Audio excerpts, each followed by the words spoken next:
Good evening, student. So today we will discuss about the structures of the protein.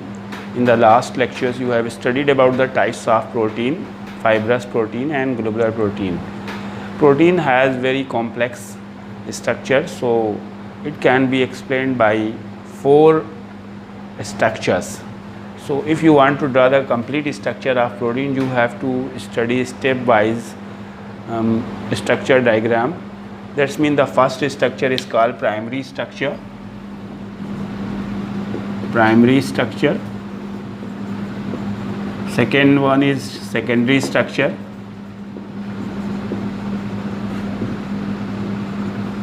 Third one is tertiary structure.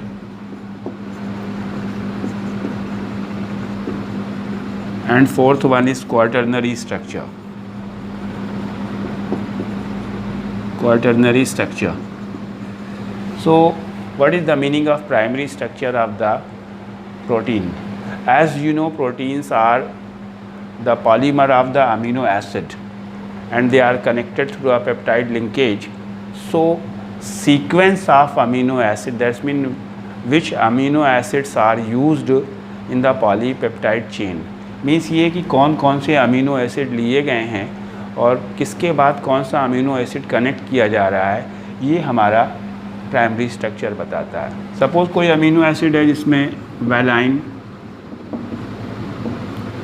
Alanine, glycine, leucine, histidine, these are the sequence of amino acid. After these 5 amino acid, repetition of these amino acid will takes place. तो पहले structure यानी primary structure सिर्फ हमको ये बताएगा कि इसमें ये अमीनो एसिड्स हैं और ये अमीनो एसिड इसके बाद में ये आ रहा है. वैलाइन के बाद एलेनाइन आ रहा है और ग्लाइसिन आ रहा है, ल्यूसाइन, हिस्टिडाइन. ये वर्क है प्राइमरी स्ट्रक्चर का. अगर हम इंसुलिन की बात करें तो इंसुलिन में टोटल 51 अमीनो एसिड्स का यूज़ होता है. 2 चेन्स होती हैं और उसमें 21 वन चेन में होते हैं और 30 सेकेंड चेन में होते हैं. तो ये हमें प्राइमरी स्ट्रक्चर बता रहा है कि इसमें 2 चेन हैं और 2 चेन में पहली चेन में 21 है और दूसरी चेन में 30 अमीनो एसिड का यूज़ है और उनकी सीक्वेंस क्या क्या है ये प्राइमरी स्ट्रक्चर बताएगा.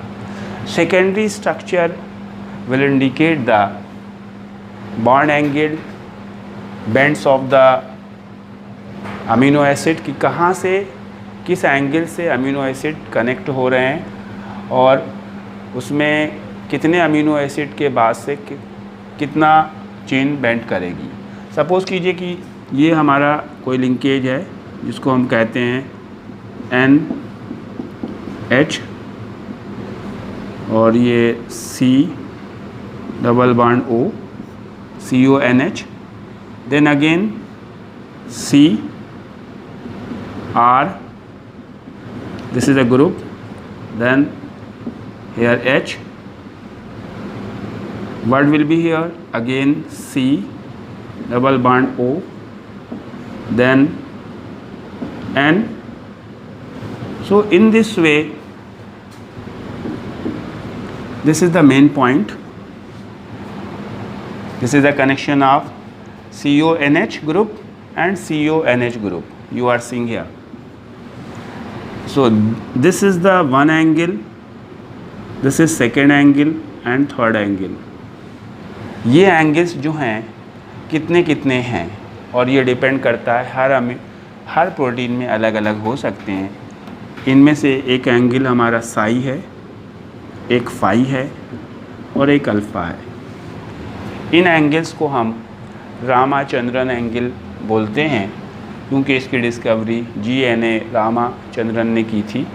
और सेकेंडरी स्ट्रक्चर में हम यही बताते हैं कि ये किस एंगल से जुड़े हुए हैं, यानी यहाँ पे कितना ट्विस्ट है, कितना बेंड करेगा.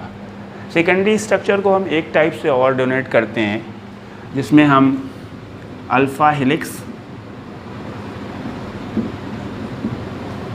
और beta pleated sheet structure, beta pleated sheet structure से भी डिनोट किया जाता है.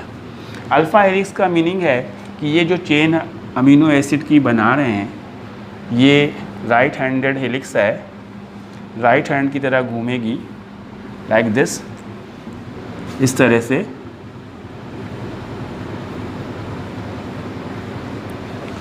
और इसमें इंट्रामालिकुलर यानी आपस में, यहाँ पे अमीनो एसिड्स हैं, ये कनेक्ट है अमीनो एसिड, इसमें भी अमीनो एसिड कनेक्ट हैं, तो यहाँ पे हो सकता है कोई सी हो और यहाँ पे इनके बीच में बॉन्ड हो, हाइड्रोजन बॉन्ड, जो कि इंट्रामालिकुलर हाइड्रोजन बॉन्डिंग बोली जाएगी, यानी एक ही मालिक्यूल के अंदर बॉन्डिंग चल रही है। और बीटा प्लीटेड शीट स्ट्रक्चर अगर हम इसी को स्ट्रेच कर दें तो एक जिगजैग फॉर्म में मैक्सिमम जितना भी एक्सटेंड कर सकते हैं, और इसी के पैरेलल दूसरी भी चेन होगी, तीसरी चेन होगी। अब इनके बीच में बॉन्डिंग होगी, ये इंट्रा मालिकुलर बॉन्डिंग नहीं होगी, ये इंटर मालिकुलर हाइड्रोजन बॉन्डिंग होगी, क्योंकि अलग अलग चेन के बीच में बॉन्डिंग हो रही है। तो ये बीटा प्लीटेड शीट स्ट्रक्चर या अल्फ़ा हेलिक्स स्ट्रक्चर दोनों ही सेकेंडरी स्ट्रक्चर की कैटेगरी में आते हैं। इसमें ये बताते हैं कि कहाँ से हेलिक्स मुड़ेगा या प्लीटेड शीट में स्ट्रेच करने के बाद कौन से अमीनो एसिड इस चेन में और कौन सा अमीनो एसिड इस चेन का आपस में हाइड्रोजन बॉन्डिंग से कनेक्ट होगा। So these are the main two structure of primary and secondary structure. And tertiary structure, what it tell? As you know, there are two types of protein: fibrous protein and globular protein. Fibrous proteins are straight thread-like structure, while the globular proteins are spherical in shape. तो जो tertiary structure है वो ये बताता है कि ये जो आपका हेलिक्स है जो आप बना रहे हैं ये कहाँ तक सीधा जा रहा है या ये बेंड कर रहा है। अगर ये बेंड कर रहा है तो ये ग्लोबुलर प्रोटीन होगा, क्योंकि घूम के ये फिर ऐसे घूमेगा, फिर ऐसे घूमेगा और ये एक स्फेरिकल शेप बनाएगा। अगर ये बेंड नहीं कर रहा है, सीधे जा रहा है लाइक दिस, तो इसका मतलब ये फाइब्रस प्रोटीन है। तो टर्शियरी स्ट्रक्चर ये डिसाइड करता है कि ये फाइब्रस प्रोटीन होगा या ग्लोबुलर प्रोटीन होगा। That's mean twisting of the polypeptide chain, कहाँ से ट्विस्ट कर रहा है। अगर चेन ट्विस्ट नहीं कर रही है कहीं पे या जिगजैग फॉर्म में ट्विस्ट कर रही है तो it's mean it will be a fibrous protein, and if it is twisted right angle and again right angle, so it will be the globular protein. Now finally the fourth structure, it is most complicated structure, that is called quaternary structure. This structure of protein show the combination of two or more polypeptide chains. Suppose this is a protein chain and another protein is connected here by side chain, so this means this will indicate by the quaternary structure. Okay student, I think you have understood about the structure of the protein. Okay, now after the completing the structure of the protein, we are going to study about the stability of the protein, how the proteins are stable and what are the factors which make protein stable. So there are factors which cause stability of protein. There are following forces or bonds, or you can say factors which causes the stability of the protein. Number one, that is the presence of the hydrogen bonding. Large number of the hydrogen bond present in the protein, that it makes more stable. Suppose intermolecular and intramolecular both types of hydrogen bonding are present in any protein, so that protein will be more stable. Number two, ionic bonding.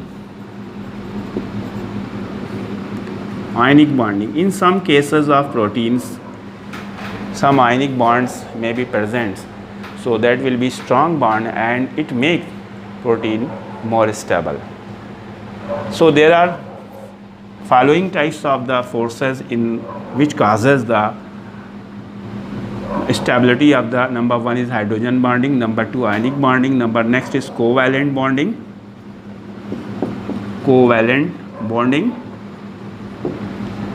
and number four hydrophobic bonding. Means some proteins are insoluble in water, that's mean they repel water molecules, so at that case they are more stable. That's why fibrous proteins are more stable in comparison to the globular proteins. So these are the main causes of the stability of the bonding. If anybody asks that write any factors which causes the stability, so you have to reply these four. Now moving towards the denaturation or denatured protein. As you know, the globular proteins are soluble in water and very sensitive towards the heat, acidic nature. Suppose you are heating any globular protein, so it will be coagulated, means ये वो जमने लग जाते हैं. आप heat करें या आप उसको कोई एसिड मिलाएं या बेस मिलाएं, कई काजेस की वजह से ग्लोबुलर प्रोटीन जो हैं वो कोआगुलेट हो जाते हैं, और कोआगुलेट होके वो क्या करते हैं, वो फाइब्रस प्रोटीन बना देते हैं.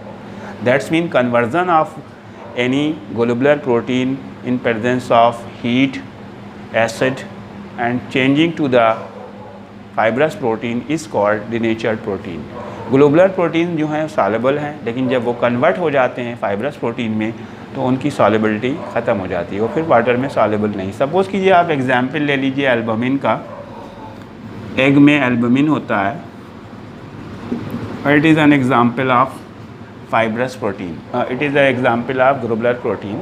It is little soluble in water, but on heating this is converted into a fibrous protein, and after heating it is coagulated, and after that it will not dissolve in water. So student, I think you have understood about the everything of protein, and it is enough for you for studying the CBSE syllabus of protein. Okay, good night.